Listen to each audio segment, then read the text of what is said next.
Discretion is advised.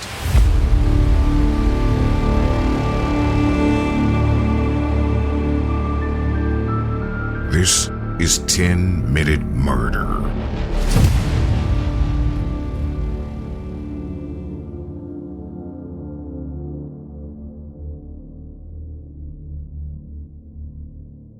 Once they're in custody, it's common for criminals to begin confessing to multiple crimes, often including murders that they didn't commit, or imaginary killings that never even took place. Sometimes it's an attempt to get a shorter prison sentence, somehow, or a better plea bargain. But on other occasions, it's a violent criminal's last chance to exert power over others by leading authorities on a wild goose chase. But when Samuel Little was convicted of murder, the FBI spent the next 3 years seeing if any unsolved cases could be linked to him, and what they found didn't even scratch the surface. They only found out the true extent of Samuel's crimes when he began to confess to a dizzying number of murders, totaling almost 100 kills in more than 3 decades. He was confessing in the hope that he would be transferred to a different prison, but investigators quickly realized that Samuel didn't seem to be lying. One by one, they fact-checked the details that Samuel gave them. It all lined up. They hadn't just caught a murderer. They had caught one of the most prolific serial killers in the history of the United States. But why spend so much time chasing down the victims of a man already spending the rest of his life in prison? Christy Palazzolo, a crime analyst for the FBI's Violent Criminal Apprehension Program, described why it was so important to track down as many of Samuel's victims as possible. For many years, Christy said, Samuel Little believed he would not be caught because he thought no one was accounting for his victims. Even though he is already in prison, the FBI believes it's important to seek justice for each victim, to close every case possible. By the age of 16, Samuel already had a criminal record. He was caught breaking and entering in 1956. Long before his first day in juvenile detention, he had been a troubled child.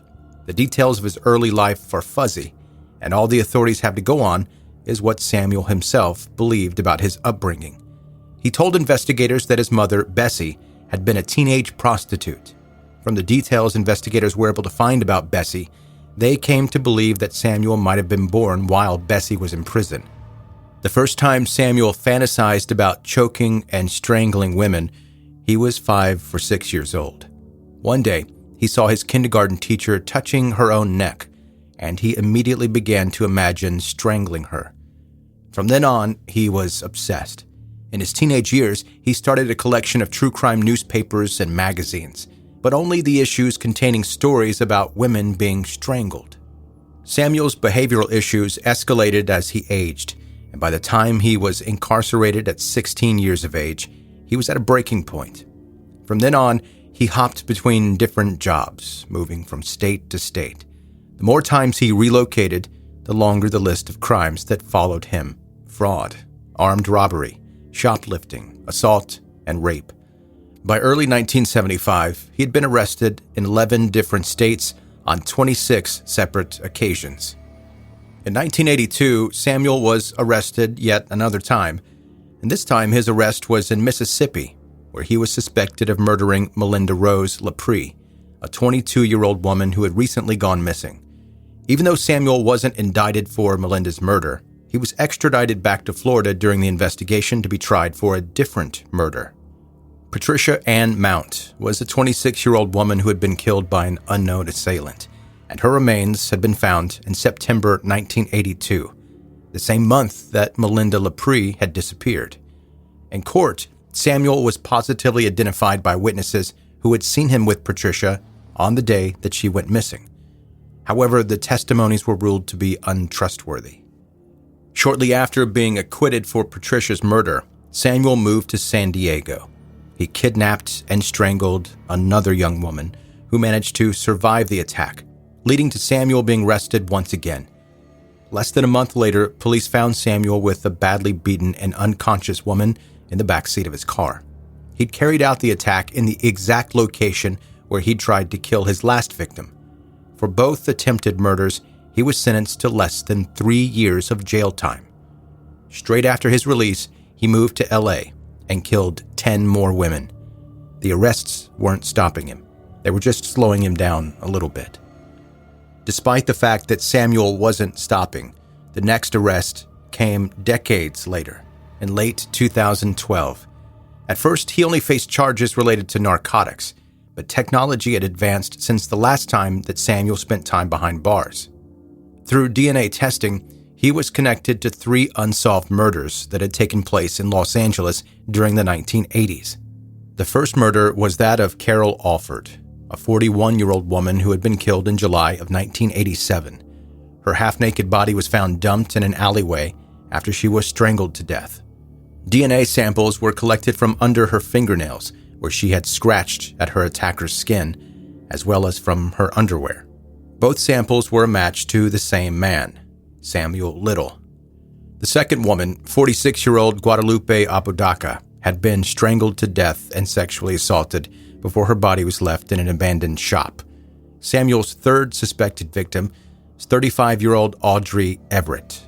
She had been strangled, beaten, and dragged across the ground before her body was left in an LA dumpster in August of 1989. Her beating had been so severe that her spine had been smashed, and the coroner described her injuries as showing a degree of force that was the greatest that he had seen in a 27-year practice, in a county which has its share of strangulation cases.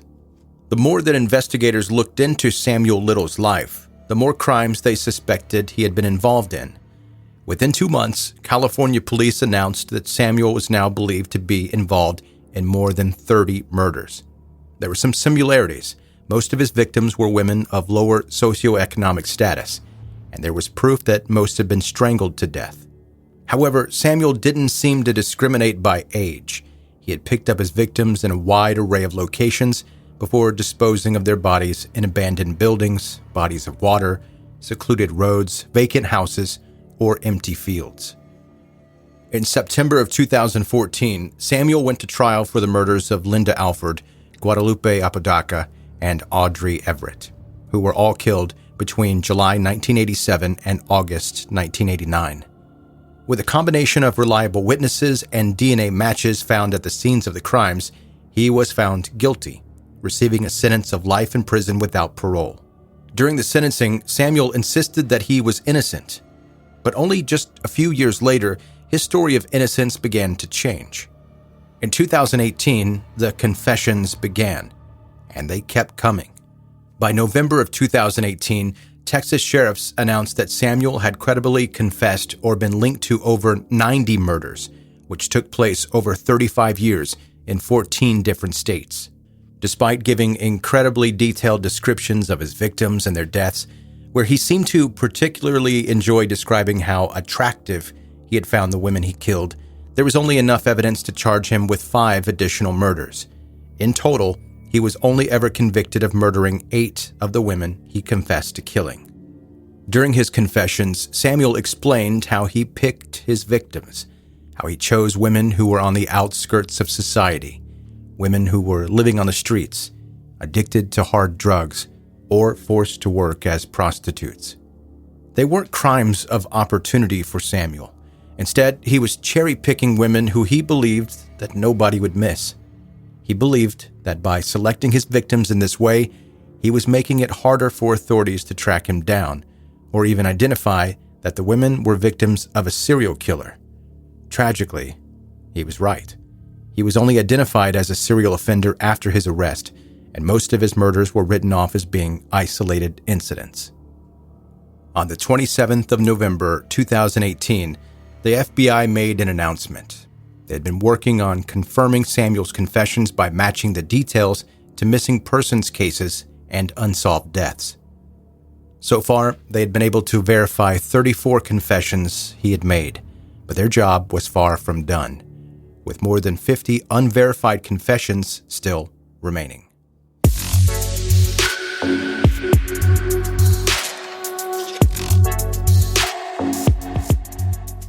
And that's the end of part 1 of Samuel Little, the Choke and Stroke Killer on 10 Minute Murder. Now, I could have stopped right there. That could have been the entire episode in itself.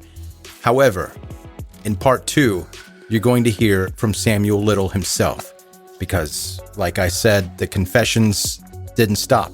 he kept confessing to so many things, and these confessions were recorded. He also gave interviews. So in the next episode, you're going to hear from Samuel Little himself. And by the way, before we get started with that, if you are new to 10 Minute Murder, hit subscribe right now so that you can continue listening. It's not that you couldn't continue listening if you don't subscribe. It makes it easier to continue listening if you are a subscriber. If you've got story suggestions or just want to reach out to me, joe@10minutemurder.com is my email address. All right, on to part 2.